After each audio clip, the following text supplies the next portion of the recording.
Good evening, everybody. Once again, we're in for another episode of Diet D&D here. As always, I am Will, aka Artificial, your Dungeon Master, as always. Tonight with me, we have a double team. We have, playing Skaith, the half-elf. We have Daniel. Hello. And as always, Ivory Silvergrinder will be played as Michaela. Hello. Alright, tonight's custom campaign is entitled Westerline Intruder. So where we last left off the main trio, we were left with Skaith, Ivory, and Zanzo, a dragonborn fighter. We're just getting out of this huge commotion in the Druid homelands, where they were fighting this electromancer who was summoning an army, supposedly. And they had a battle with more blue rocks to boot, and a forest god who sacrificed itself to try and take out the wizard and his abomination. Last seen, the heroes were getting ready to set off in the morning to scour after this wizard and his trail of destruction. So, Ildrad the Knoll tells you he can help you as much as he can, but unfortunately he must go home for the time being. Pass his way again and he'll sure to offer you help. And Ildrad goes back to his home. You have buried the body of the tiefling that has died in battle, and Skaith has the obituary note he has written up. The Elder Druid, Willow Thicket, informs you that, of course, as the Forest Goddess said, that take care of this evil that has arisen and the druids will forever be in you guys' debt. So, you wake up in the morning and you instantly book it in the direction that the creature was last seen. You guys want to catch up to it as quick as you can. A good, day's league into the forest, and you find yourself coming across a town. Ivory, you take notice that this is the town of Stillwater. You are coming up to the gates. And as it be, take it away, guys. This is my hometown. Fun. So, where do we head first? We need information. Our best bet would be the council. Lead the way. You know where you're going. No, I don't. This is your hometown. It's hidden. Then how are we even supposed to get there? I have to find someone. Lead the way. I forgot the dude's name. Alright, roll a d20 to search your memory as hard as you can, and Skaith, you are getting a little bit softer now, but I think that's just microphone adjusting. I rolled an 18! Alright, after all that commotion, it has been some while since it's been a good adventure and a half since then. You remember your manager, as you would put it. His name is Sabrak Devian. And unfortunately, you do not exactly know where you would find him, but you are for sure, if you were poking around probably the same area, you'd be able to spot him or get news of him from, someone at least in the mayoral council. You guys arrive up to the gates when a loud voice booms over. Halt! As this carriage rolls outside the gates, blocking your path at quite a frightening speed. The coachman rears the horseback. You see the carriage itself is just pretty much a normal carriage. It does not seem to be of particular royalty. The coachman himself is obvious some sort of Stillwater knight. He is very clad, and you do not expect a fully armored knight to be driving a coach like this. The coachman looks towards you and says, "Are you two the adventurers?" Yes! Is this the same carriage that picked me up from my house? Coachman says, I do not know. He says, where's the third one? There was supposed to be a third one with you. He stayed behind to grieve his friend's loss. The loss of his friend. I see. He pulls out a quick piece of parchment and looks it over and says, Miss Silvergrinder, is that correct? That'd be me. And this is the half-elf, rogue, he poses over. Yes. He is not of the Adventurers Guild. How may we be of assistance to you? Are you two indeed the ones posed under the names Haphazard Heroics? He seems confused over this name he's read off this parchment. That's us. That's the name you gave us, really? A loud "Now!" is heard as the carriage's doors fly open, and next thing you know, you guys are knocked unconscious. You come to, you realize you are bound with your hands tied behind your backs and some sort of fabric or bag, cloth of some kind over your heads. You can tell you're in the carriage and going somewhere.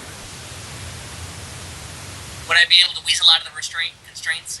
Roll to try.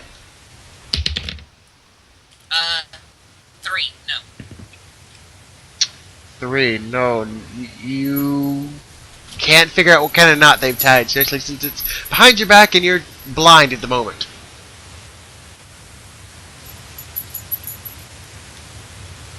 Is there anyone in the carriage with us? Can we hear anyone in the carriage with us? You can feel two presences. You think probably 2 more guards or whoever knocked you out. I pipe up. Are we there yet? You get no response. Tough crowd. I have a feeling we may be headed towards the council. They're very secretive about where that place is. A few minutes of a bumpy ride go by, and the carriage pulls to a halting stop, rocking both of you to either side of the cabin, almost hitting your heads on the sides. Like in a very abrupt halt. You two are lifted up in the carriage, the bags are whisked off of your faces. You can now see that these are in fact 2 guards, the same like the coachman, that are beside you. They cut your binds, and they open the door to the carriage, and one of them jumps out. And Ivory, you notice you are next to a wall. A very familiar sight. Yep, we're about to go to the council. Daniel, roll a d20 for me. 8.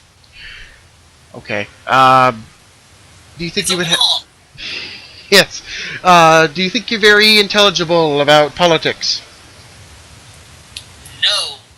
Okay. You have no clue what council she's talking about. You know that Ivory is originally from Stillwater, and there is some sort of, political mass, like some sort of electorate, or as you would figure it out, some sort of voting or governing body, but you don't know what's so special about going to the government right now. You don't quite know what she's getting at. But you trust her. Why not? One of the guards pulls from behind his back a specialized looking key and hands it to Ivory.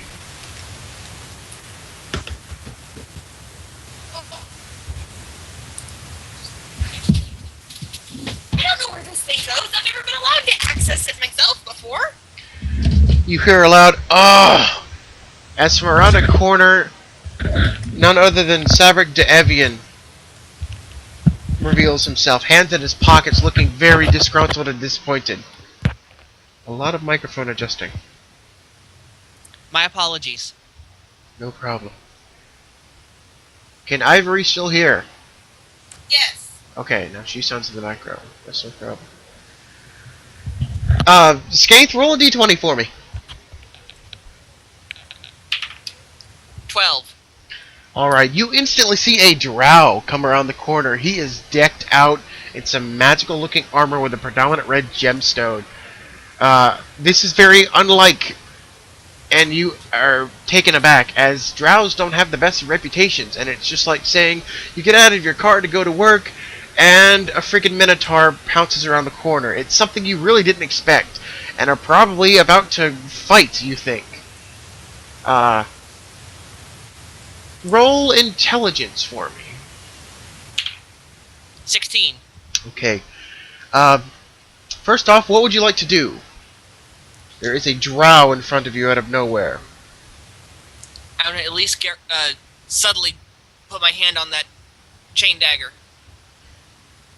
Alright, you see his glowing eyes, his dark sunken in, little yellow glowing eyes, just kind of give you a once over and give you a half the glazed look like, just don't.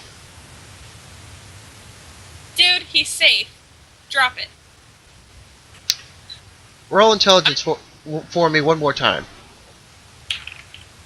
3. Okay.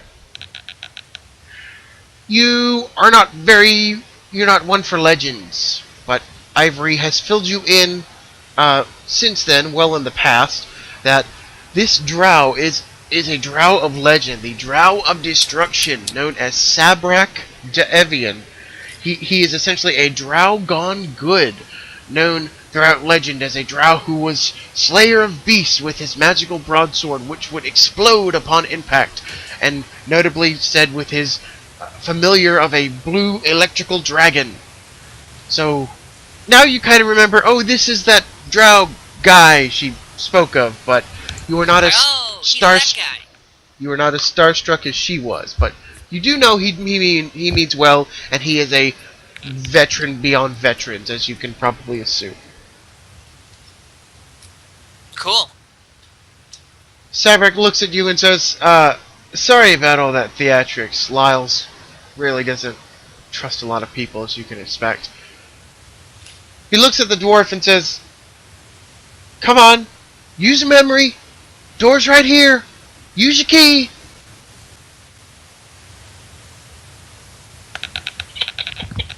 You've never allowed me to access this place before.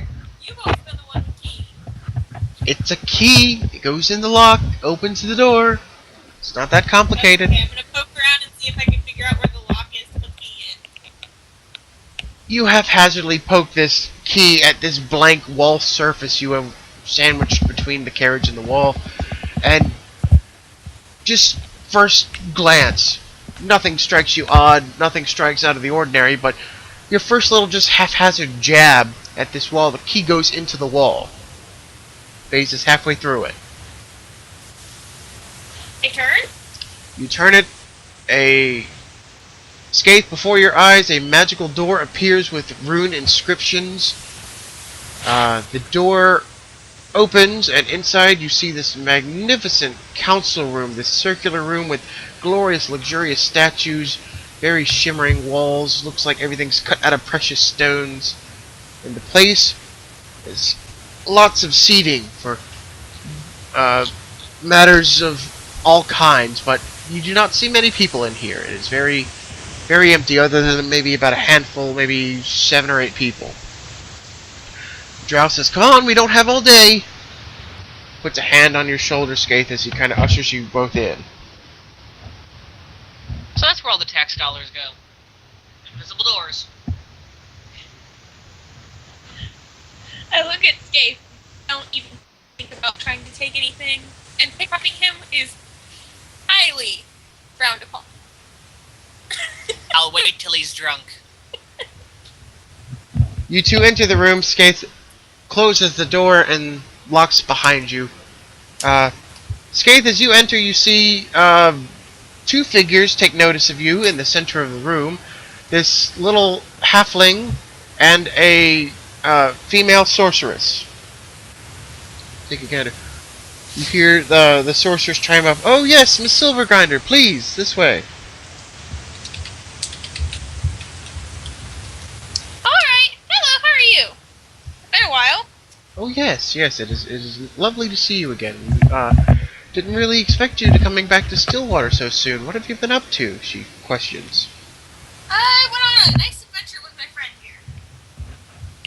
Skaith, roll a d20 for, do it for intelligence. Just for this one. 2. Okay. Though you have practically failed, this has been burning in your mind since you have been essentially kidnapped. You were running after this wizard on this demon of destruction. Why the heck are you in the government right now?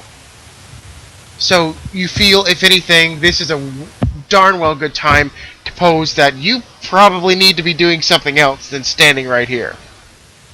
I don't need to be queuing at the moment. We need to be finding whatever this wizard dude. Excuse me. But now might be a good time to mention that during my previous adventure, we may have discovered someone who created this giant monster-like thing that is now flying somewhere in that direction. I point. Oh, yes, we are already on that, the woman says. She gives a ponder over to, the half-elf, gives you a once-over, and the human says, and this is Skaith, I take it. Yes, that would be him. You're not gonna have me fill out paperwork, are you? Why, would you like some? Just forget I said anything. Fair enough, she is unsure of what to make of you. First off, my name is Vivian, it is nice to meet you. She holds a hand out. Shake her hand.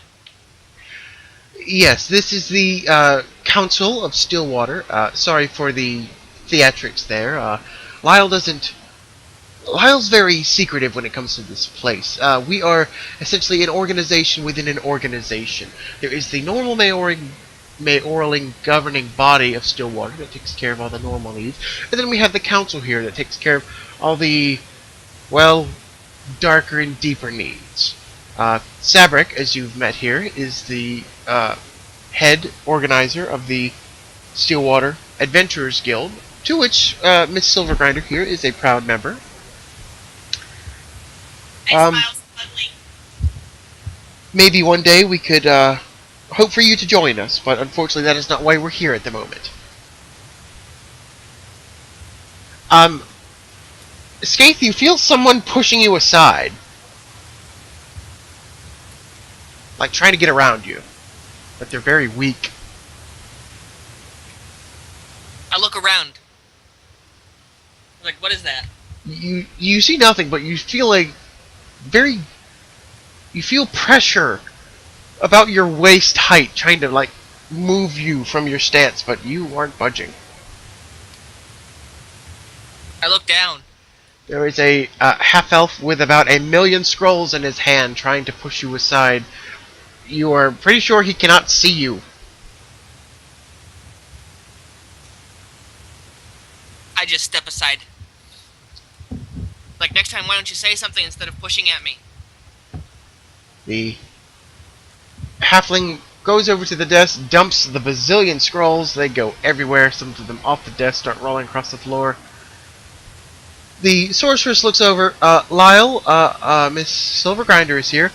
You see this red-haired little halfling with peaty little glasses peer up out of his mess he's just made. He goes, "Oh yes, yes, Miss Silvergrinder, please, yes. What a lovely surprise!" He runs over and gladly shakes your hands. Hello. We are so happy to see you here in this time of need here. Oh, did you see that giant dragon thing that flew over? Oh my goodness, wasn't that a spectacle? I was kind of there when it was born. Oh, so you would have some experience here. That's very good indeed. He kind of stops and just stares at this half-elf next to you. Blink, blink, blink, blink. This is my friend Half-Elf Skate. Yes, pleased to meet you, Skaith. He holds up a hand, wanting to shake your hand. I kneel down and shake his hand. He kind of wisens his look as if judging you a little bit from that little act, and says, well, yes, my name is Lyle Finbar. I am the head organizer. I'm so sorry. I am the practice. I run things around here. He says. I can see where this is going. He is going to give me one headache from hell. Well, we're so happy you guys are in town. Could we could really use your assistance here. We have some issues going on over at the local Westerline Manor. He says. Skaith, you were still piddling around here. You don't think anyone's grasped the severity that a dragon is possibly chowing down on a neighboring town or something? Okay, I mean, seriously. There was a dragon thingy. We were tasked to finish it off. Can we please move on so we can actually kill this fucker? Sorry. Oh, such language, he says. Well, let me ask you this, Mr. Skaith. What is your plan from here? Find him. Kill him. Okay, and how do you plan to find him? It was a big, hulking dragon spider thing. You can't miss it. I'm sure someone's seen it. True, but you have lost it, have you not? When's the last time you saw it? When a giant tree roots made it go splat. And how long ago was that? I would say just last night. And have you seen where it's gone since? No, which is why we're here, asking questions, but instead we got kidnapped and taken to the government building. Well, look, I elbow him in the side, trying to get him to calm down. well, let me pose a question like this. Well, first off, we are here to help Ivory, and since you are her associate at the time being, we are more than welcome to help you. But my thing is, I am not versed in you, and I do not claim to judge you, Mr. Half-Elf Sir, but what I would like to point out is that you don't seem very... Well, you don't seem like a man who plans that far ahead. He's not. My only suggestion here is that maybe you can think about what we're going to do next, and you can figure out your plans in the meantime. Vivian kind of stops Lyle as she can see some obvious tension growing between these two. Vivian says, what he's trying to suggest is that we did take notice of this beast fly over last night, and it has gone a well further league into the forest, and as well as any adventurer knows, these forests are not easily tamed. It may be easy to find such a beast, but only if you know where to look, and not just in a general direction, she says. So, for the time being, we have an even larger crisis at the moment, but we have already issued out our local rangers and scouts to track such a beast, and we've already had our local librarians try to dig up as much information as they can find. Now, if you're willing to help us on this small little excursion here, to which Miss Silvergrinder is more than indebted to help us here, we will very much be happy enough to supply you with all information we find on this thing, as well as whatever you would request in your aid for the hunt of this creature. Fine. So long as someone besides the little rat down here keeps giving me information instead of the runaround. I reach over and smack him.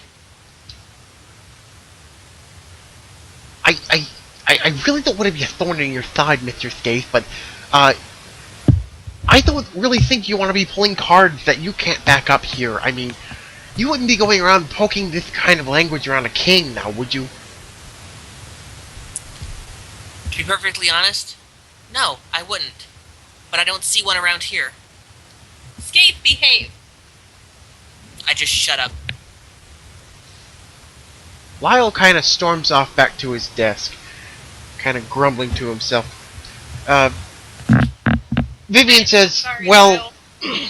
in the time being, we've had some issues going off at one of our local nobles' mansions, and if you would be so kind to at least go in and investigate and see what the issue is, then we are more than willing to get you right back on your,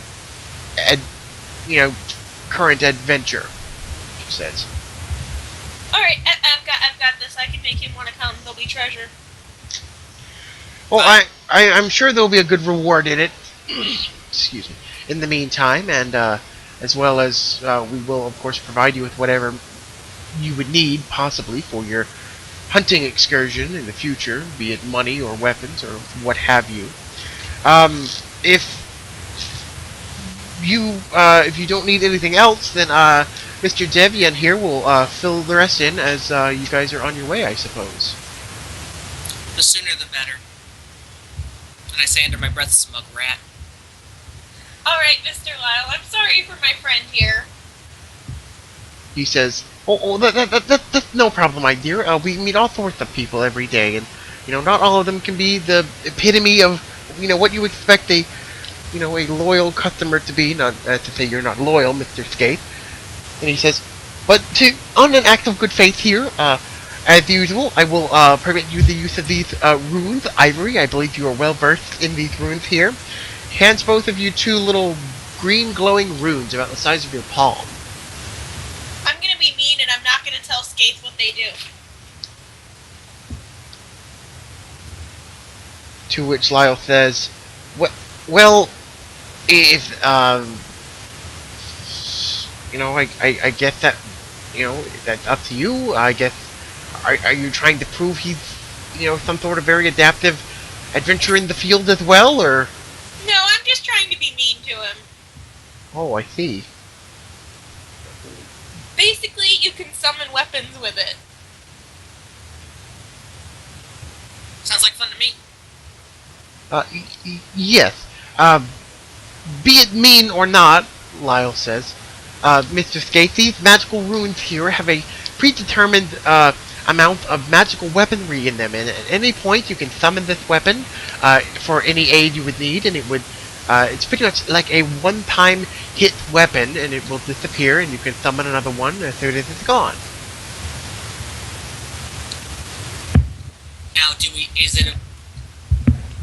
how does it work? How do we know what weapon it brings out? Well, unfortunately, that's kind of the gimmick to it. I did not manufacture these runes, but I did predetermine what weapons go in them. There are some pretty nice weapons in there, but basically, just hold it in your hand, out like you're holding a regular weapon. The rune will glow, and it will summon a weapon for you and materialize in front of you and disappear after it's been used. Unfortunately, the choice is pretty random, but I guarantee these weapons are of some good grade. So it's roulette. I'm no stranger to roulette. I can deal with this. Glad to hear it, he says. So are we good to go? Devian kind of glances over everybody.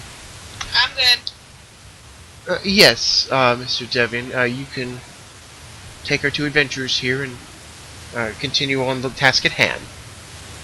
As you see one of the other members of the rooms walk over with a handful of paperwork, kind of waiting for Vivian.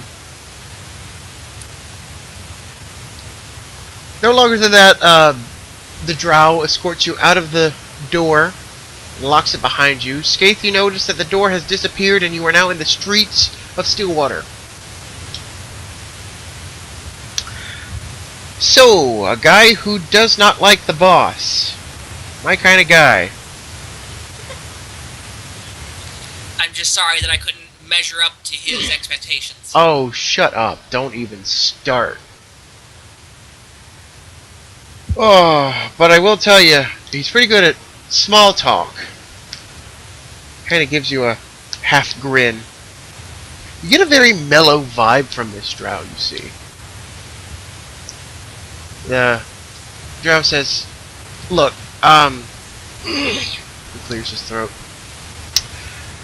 I can tell there's a little bit of tension here between us. I know you're probably not used to seeing a drow in broad daylight like this.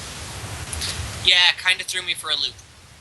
To be expected, he says. But that's not what I'm getting paid for. So, if you will, let's get going and I'll fill you in on the way. Fair enough. Let's move on. You continue down the streets as this drow informs you that the local mansion of Westerline Manor was having a festival a couple nights ago. A ball, a party, if you will, to which a lot of nobles were invited for, a get-together, a party. It was unclear, what if it were a masquerade or just a get-together of any kind. But long story short, none of the guests returned out of the house, like they had all gone missing. Stillwater had sent a few of the royal guards, and guards could see the lights were on inside, everything looked fine. A few of them were reported to enter the mansion, but nothing. Nothing is found. Once a second excursion was sent in with a few local investigators, the investigators turned up missing and were never seen exiting the mansion itself. Either they're having too much of a fun time and don't want to go home, or something's fishy. The drow says, well, they didn't want to tell you this, but I've got some real intel, and I'm pretty sure I know what the culprit is here, but I'm unsure about how to take it down, and that's where you guys come in. Okay. Well, we've had a lot of issues with localing tribes of kobolds around here, but that's easy. I mean, kobolds are nothing. But the thing is, we believe somehow they figured out a way to make themselves invisible, as strange as it sounds. So in other words, you have stalker kobolds. I guess you could put it that way, he says. Why Now, do I always get sent on the missions where people are disappearing? I don't know, he ponders that over to himself. What I want to know is why they don't just send me in to take everything, just go ahead and get rid of everything and solve the problem for you guys. Yeah. But I got two things to say to that. Maybe they think it's beneath you. Kind of or is. Maybe they just don't like us. No, I don't see it. Anyway, anything else you can tell me about this place? Owned by the rich fob of Westerland. Nothing to him. Not really anything else. Here. He hands you both a map to which the viewers are seeing now. Please open up the first floor. You now have a map of the first and second floor. He says we've generally got this layout we've dug up from the archives for you, but that's about all I can get for you. You can't just be pulling up birth dates and, private archive things. The first floor has disappeared. The first floor has disappeared. Oh my. On our side. We pulled them both up, and when we looked at the other one, we just have a blank page. No problem. Give me 1 second.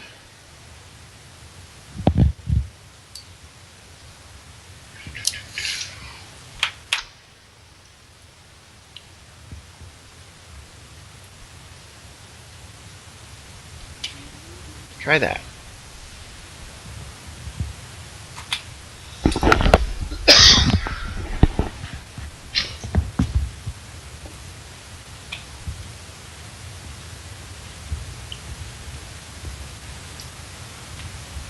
Does that work?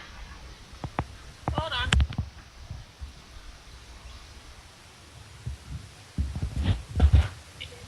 Yes, you did. Shit.